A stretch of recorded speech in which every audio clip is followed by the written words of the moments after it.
the ancient port of Whitby. It was here that Captain Cook learned his seaman skills, and his ships the Endeavour and the Resolution were built. In the late 1700s, 274 ships were registered in Whitby, employing 2,600 able seamen. Captain William Scoresby made a name for himself, catching whales in the Greenland Sea in Whitby ships. And Whitby shipyards were building 25 ships annually, with an average tonnage of 300. Now there is no more shipbuilding here. The one or two craftsmen left with the required skills still build the occasional traditional Yorkshire cobble, but it would seem that ship and boat building is lost at Whitby forever. As the sun rises over Whitby, things are changing. Over the years, holiday trade has increased dramatically, and the town is now one of the top short stay resorts in the country.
Pleasure craft now occupy the berths which were once filled by commercial and fishing craft.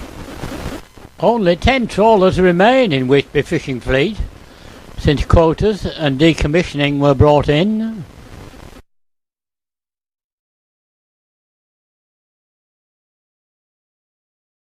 This man unknowingly started a chain of events that led to a thriving boat building and repair yard being established on ground that many years ago was at the heart of Whitby's shipbuilding industry. Ken Parker served his time with W. Eaves & Co., motor and marine engineers. He served in the RAF during the war as engineer on air-sea rescue craft. Later, he started a motor repair business at these premises at Spittal Bridge. He also did some work on fishing vessels for the Whitby Fish Selling Company, eventually going full-time into marine engineering. As business increased, Ken had problems finding time to undertake major overhauls. To overcome this, he came to an arrangement with the Newcastle Marine Engineering Company. They agreed to send down a young man, when required, to assist him. John Oliver, a young Geordie marine engineer, impressed Ken Parker, and he was quickly accepted by all and sundry in the fishing fraternity.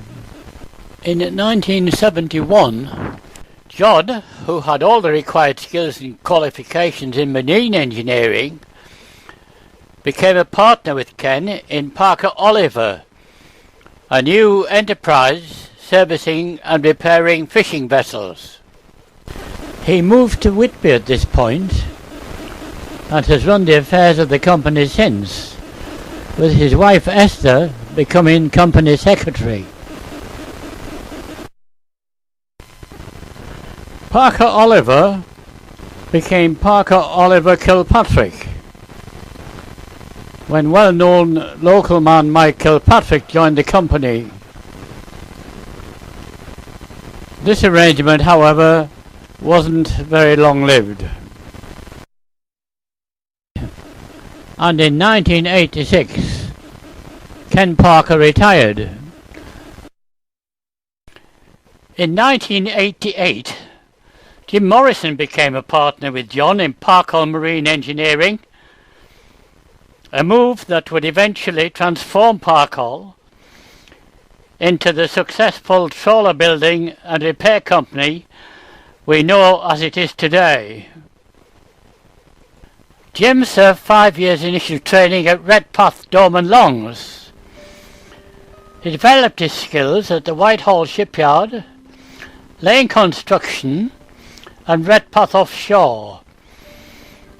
He holds all the test qualifications associated with the required skills.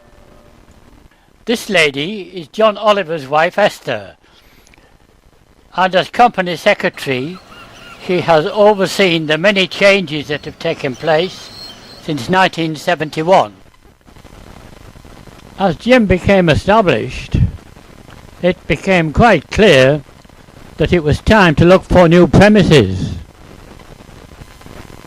Just up the road was Pickering's Wharf, previously a timber yard and sawmill. Disused for some time, on the upper harbour side with good road access, it seemed ideal. Scarborough Council agreed to lease the northern part of the site. Contracts were signed and the move made. Much larger premises allowed Parkol, with Jim's experience, to go into work such as building and fixing shelter decks, aluminium wheelhouses, and just about any work that came their way. The company really got on the move.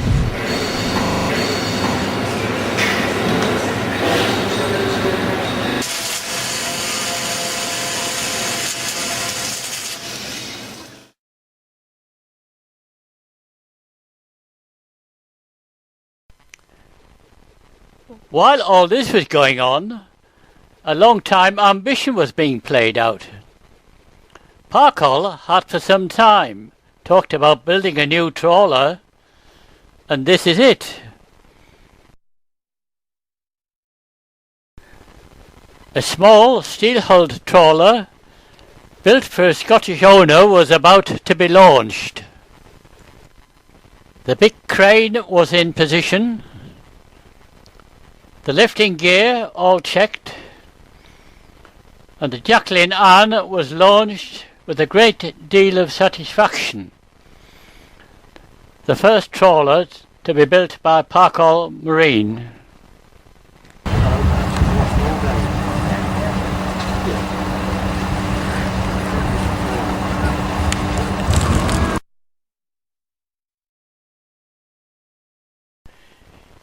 It had been decided earlier to build a new floating dock, designed specially to suit their needs. The base had been fabricated and the sections welded together on the old shipyard slip.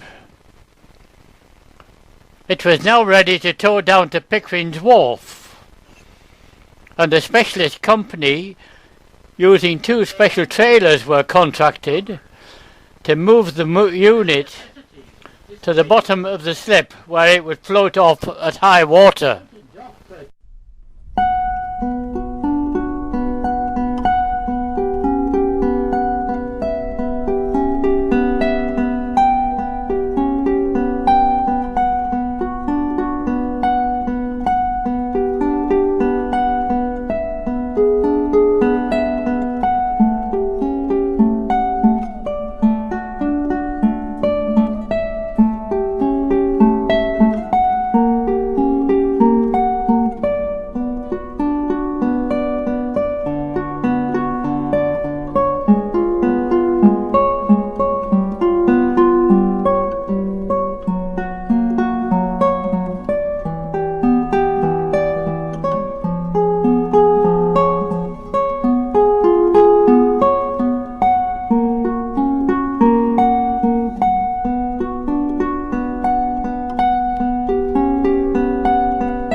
Bye.